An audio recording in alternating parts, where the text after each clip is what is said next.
You know, no matter what we want to achieve, our ability to do that thing is heavily impacted by what I call our energetic field, right? So I want a fabulous, happy, I want that intense, loving relationship with my husband. What do I bring to that relationship? I bring an energy, right? I want friendships that are compassionate, that are connected. I want friendships that are loving and gracious and merciful and kind.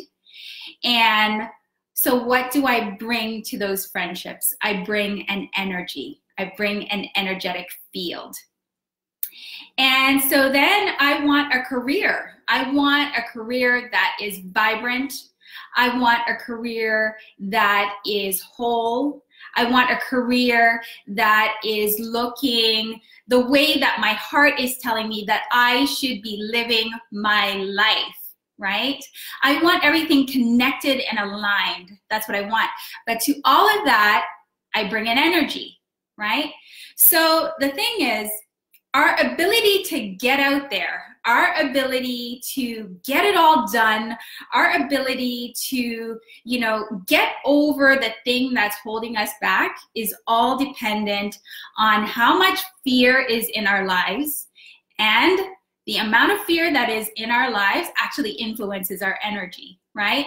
There's two opposite sides. Hi, Jean, welcome.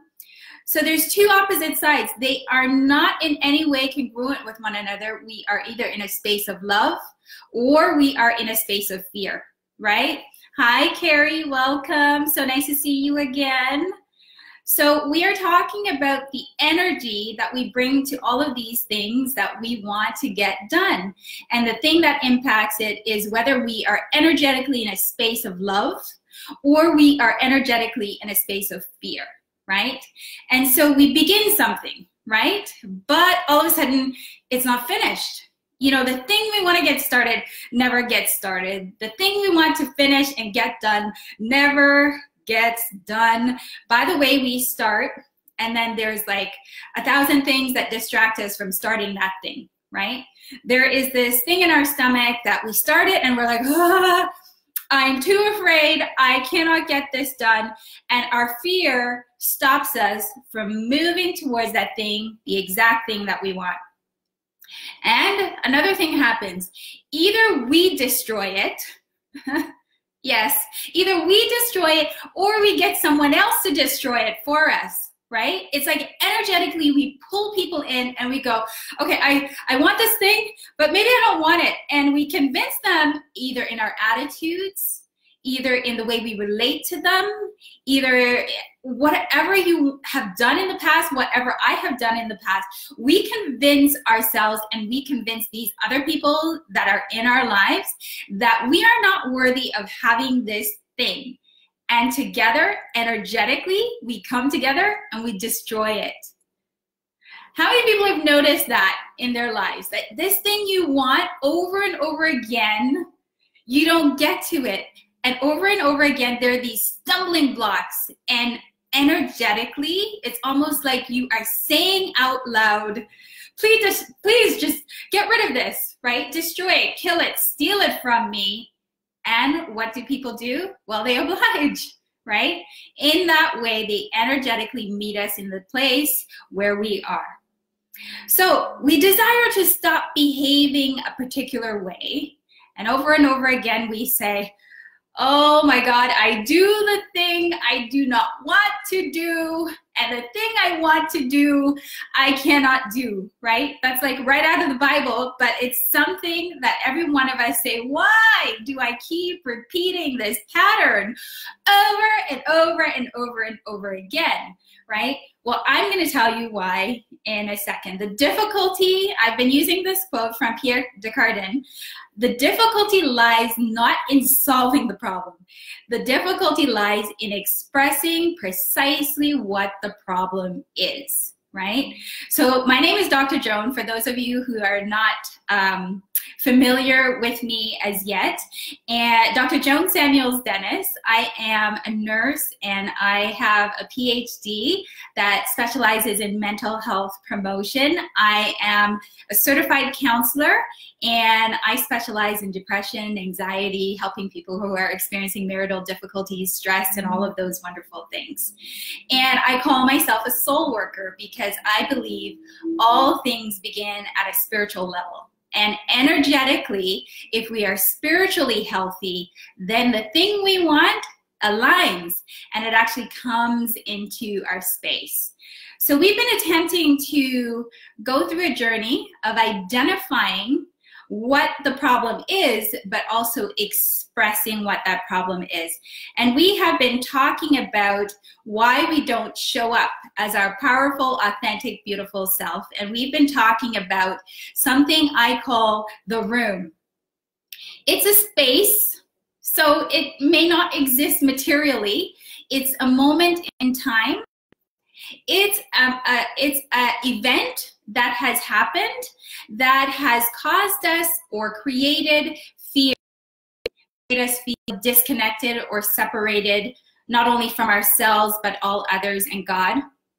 It is a thing that has happened that makes us feel unloved. So I want to describe what some of these rooms might look like. There is a woman on the day her son is conceived. She is actually raped, not by a stranger, but she is raped by her husband. And in that moment, there is fear, there is brokenness, there is this sense of being violated, there's a sense of injustice. And a child grows up always wanting to protect mom, and never really knowing what that is all about. But in the womb, in this room, we can begin a process where even the child that is created senses the disconnect, senses all of the things that are happening and reacts to it. A moment of feeling unloved. A woman is pregnant, and 5 months into her pregnancy, she discovers that her husband is cheating. And in that moment of discovery, there is fear. Will this marriage last? What is this pregnancy about? There is despair, there is grief, there's disharmony within the marriage. There's a sense of unworthiness. If I am pregnant, I am married, and this man loves me. If I am worth anything, why would he do this to me? And then energetically, that is transferred to the child, and the child always feels like there is something wrong, there is a disharmony, there's a disconnection, and never knows why. A child, so I'll go on to the next example. A child is loved by a mother, but a mother who cannot take care of that child. And the mother decides to give that child up for adoption to a loving family, and the child goes to that loving family. But during the process of preparing for the adoption, the mother distances herself from the child.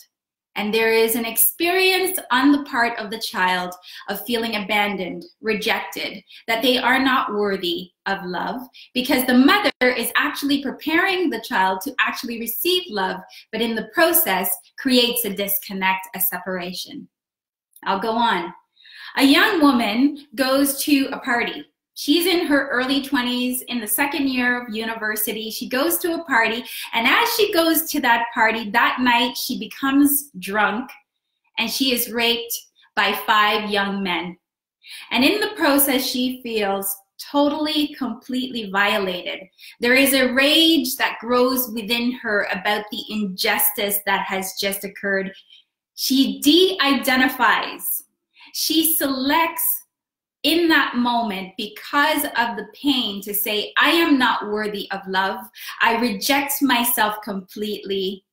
And in the process, I reject God. She becomes an atheist. That's one form of de-identification, because we always identify with the Creator.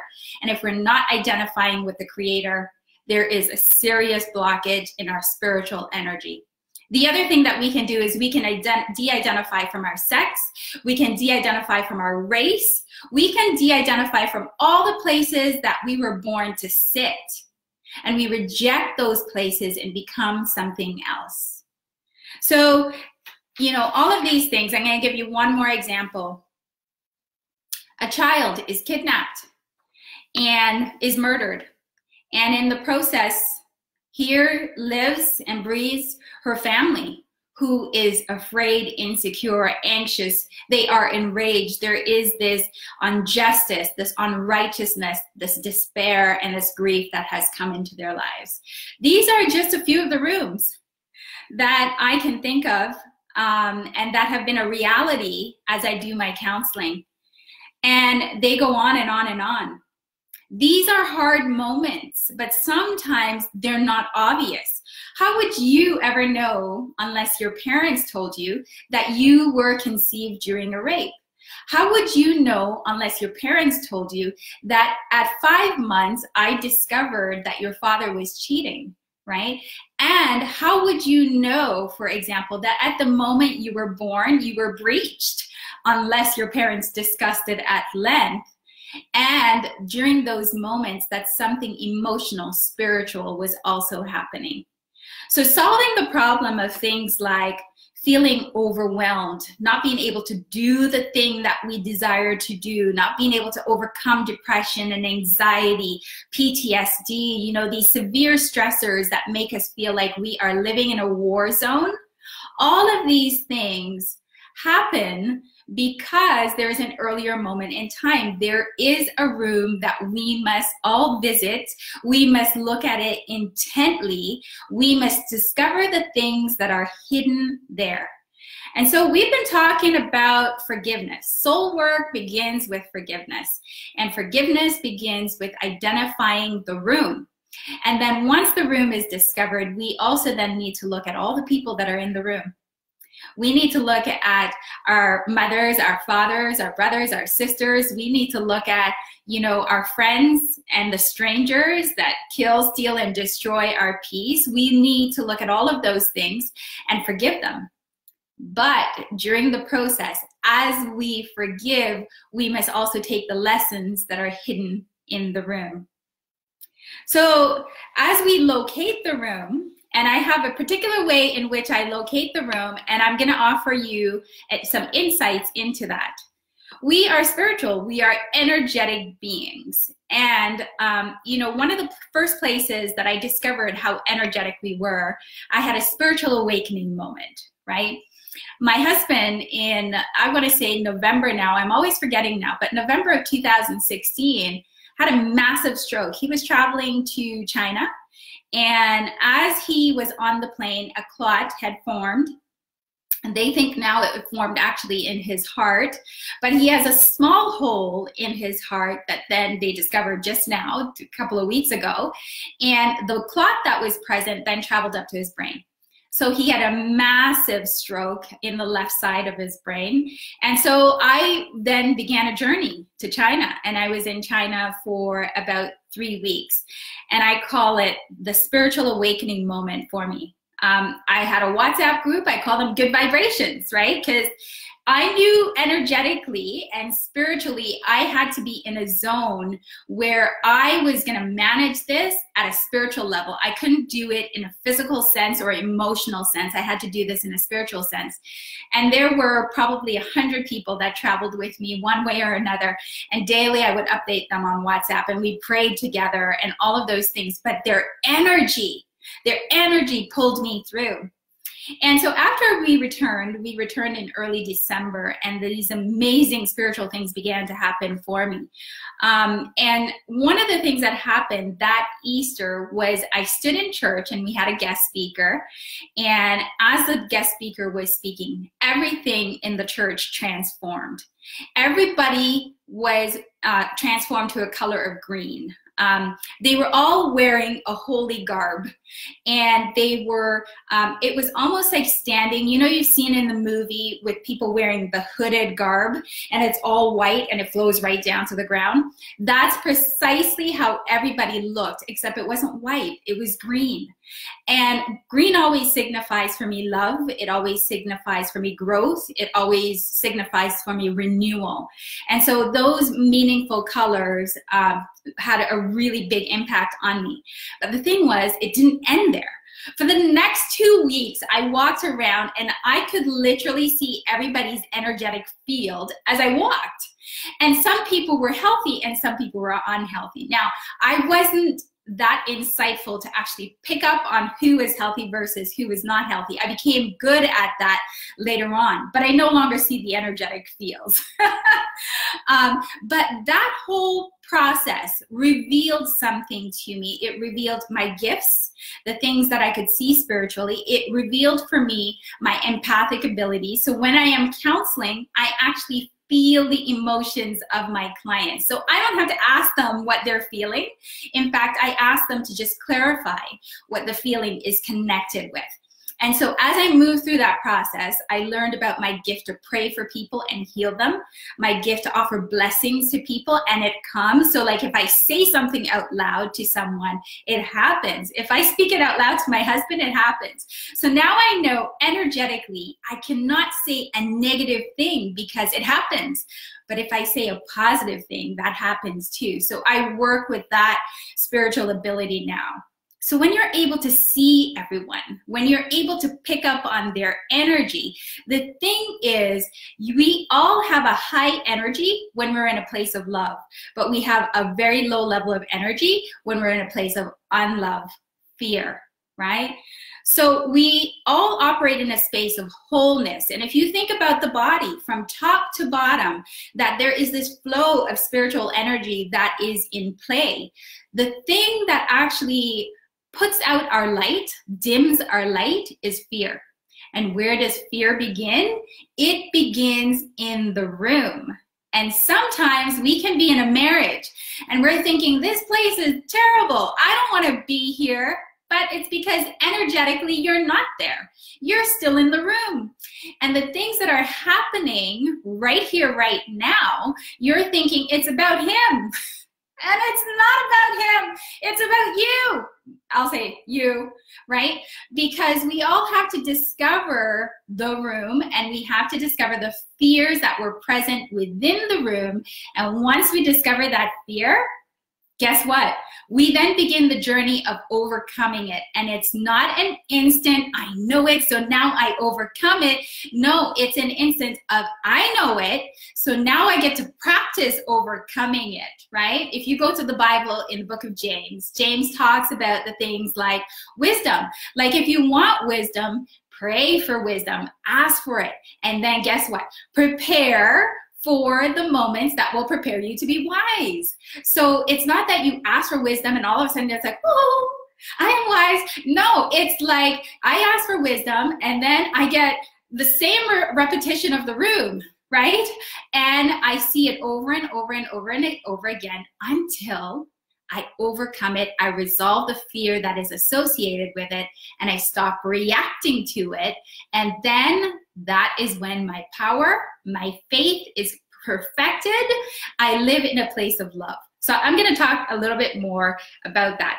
So the idea that we're like flames, right? Like energetically, we're like flames. When we are in a high level, our flame is like, you know, mountains. You know, we are just like this boom, boom, boom kind of person. That is when we're living in a place of love. But when our flame is low, that is when we need to know that we're living in a place of fear. And the only way out is through a process of forgiveness. So if we go through a process of forgiveness, we're attending to the room. Say I am the child who is conceived, and in that moment of conception, my mother is raped. What do I need to forgive, right? So the thing is, I have to think about, even in that moment, what would I want from my father? What would I want from my mother?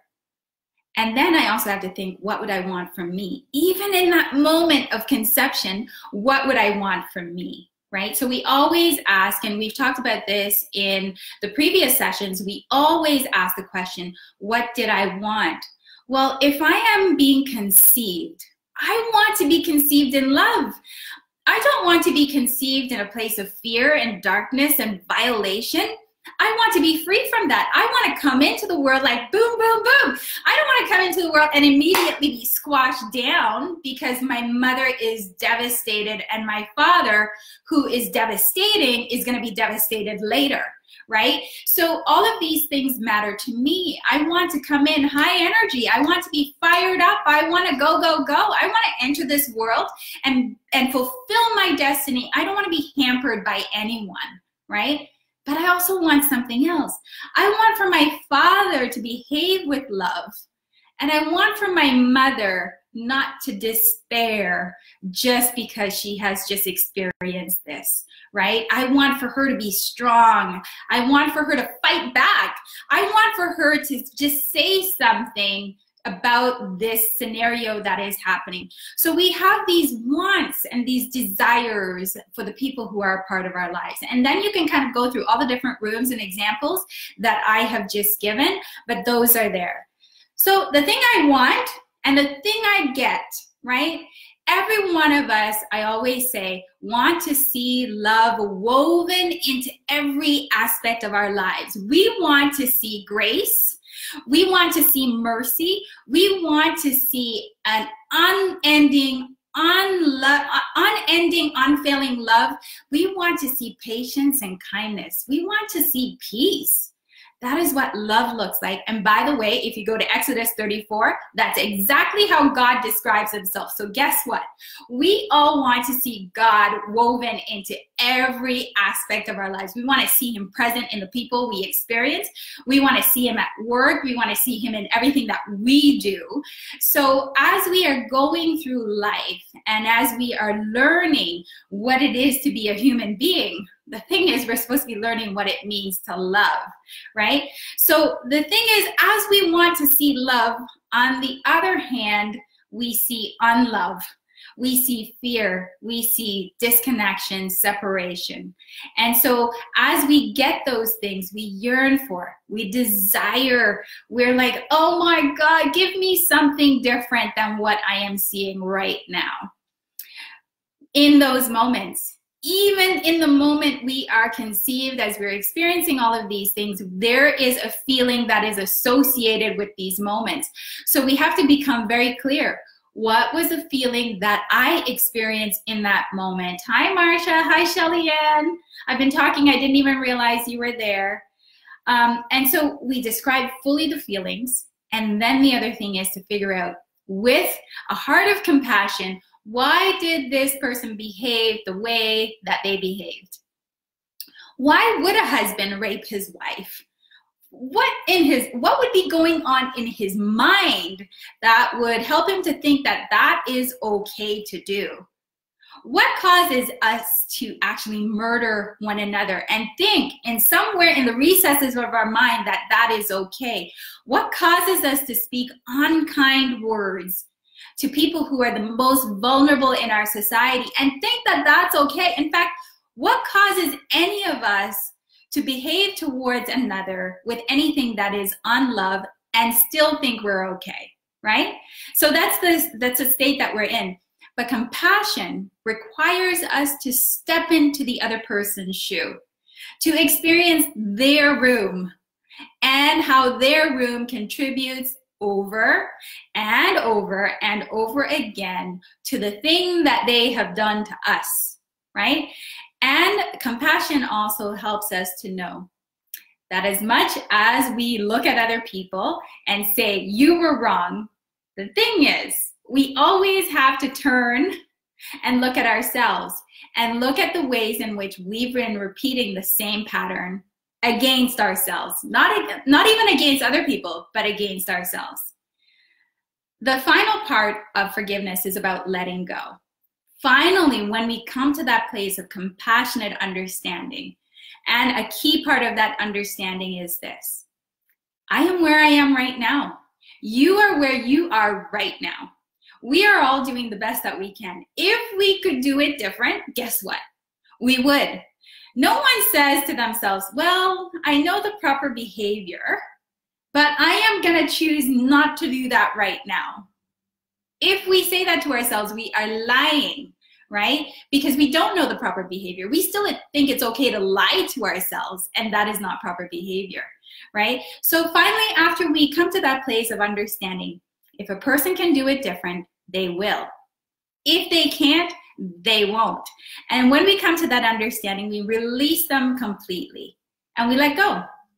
The other part, though, is to come to a place where we imagine hugging that person, energetically loving that person, right? So I always seal everybody. When I do a forgiveness, I seal them in this white light, right? And I imagine them just evaporating into like a white light, and the energy that they have taken from me comes back to me, right? White light is about holiness. It's about purity. It's about purification, right? So when we turn people into white light, or when we send them white light, it is about saying, I desire for you to be the most holy of holy that you can be, right? I desire for you to be good and godly. I desire for you to be in the best possible place that you can be. I imagine you perfect. And when we imagine people perfect, we know that none of us are perfect, but when we imagine them perfected, right, we see them in a whole different light, because when we're in heaven, we will do it exactly how we're supposed to do it. There won't be any qualms about it. The final part of forgiveness is choosing to move on. When I forgive, I choose to leave the room and maybe come back every once in a while, right? I might come back to the room to then heighten my sense of understanding of what happened there. I might come back to the room to actually just enjoy the design of the room. This happened for the reason that I am to learn how to love. If I can forgive someone for murdering my child, right, then I can forgive all things. I can experience love. And so as we move through this journey, the thing we say to ourselves is, I will not remain stuck here. I will not remain in the depression. I will not remain in the anxiety. I will not remain in the fear. I move on from here and I embrace all of who I am. I embrace the love that I am. I embrace the image of God that I am. I embrace the fact that I can love completely. And when we do that, we don't experience energetically, we don't experience fear. Instead, we have a clarity, we have a control, we have a power that is all ours. And I might say we have a complete reconnection to our Heavenly Father. And so that's the whole point of our journey on this planet. One of the things that I wanted to read you from Matthew 7, verse 4, here's what it says. How can you say to your brother, let me get the speck of sawdust out of your eye when there is a log in your own eye? So one of the secrets to forgiveness is this. We do forgiveness in a mirror. And we do it because we want to be looking at the person we're forgiving, whether it's my mother, my father, my friend, my coworker, you know, some stranger, whoever it is. I'm looking in a mirror at the same time that I am picturing, visualizing them in the mirror and being able to forgive them in the mirror. I return and I look at my own self and I ask the question, okay, so I've just forgiven that person for something. But I've been doing precisely the same thing to myself, right? So I forgive my father. Dad, I forgive you for raping my mother. Mom, I forgive you for despairing and giving up, right? And then I turn to myself and I go, how do I rape myself, right? How do I violate myself? It's not that you are like physically raping yourself, but the question is, how are you symbolically continuing to be there? How are you symbolically continuing to be in the room, right? And the next part is, how are you despairing? And how does that keep you stuck and unable from actually continuing on with the rest of the journey, right? How do you actually get stuck at conception rather than moving through your entire life being fully who you're supposed to be? The other reason why we forgive in front of a mirror is this. And this comes from James 1 verse 22. It says, do not merely listen to the word and so deceive yourself. Do what it says, right? And everything about the word is simply love, right? Anyone who listens to the word but does not do what it says is like someone who looks at his face in a mirror and after looking at himself goes away and immediately forgets what he looks like.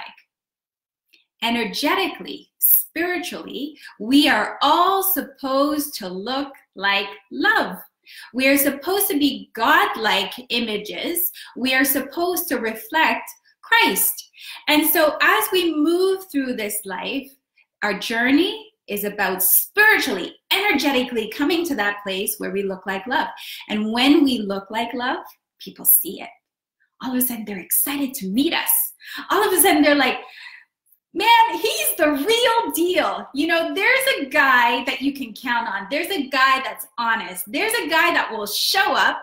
And not only will he show up, he will do the best darn job that you ever want him to do, right? The thing that we want, you know, we want to start a company. We start the company. And not only do we start the company, but all of a sudden, we're like doing well, right? We start to make a difference. So when we are in that place of love, we are authentically who we're supposed to be. We are in that place where we're our most powerful self. We are our most intelligent self, not only mentally, but emotionally we're intelligent. And so you don't get a reaction out of anyone anymore. No one gets a reaction out of you. And so as you move through that process, then life becomes so easy. And so what we are supposed to look like, right, energetically, then shows up materially. So we've been talking a lot about, you know, what we're supposed to look like spiritually, but now I want to revisit the room because the room has a lot of information for us. The room has a lot of information about our fears, right? So if my child is murdered and I look at that room, I'm looking at who was there, what was done, what was given to me instead of what I wanted, right? And I'm releasing myself, but now there are some fears in the room that I need to be fully aware of and that I need to fully and completely destroy.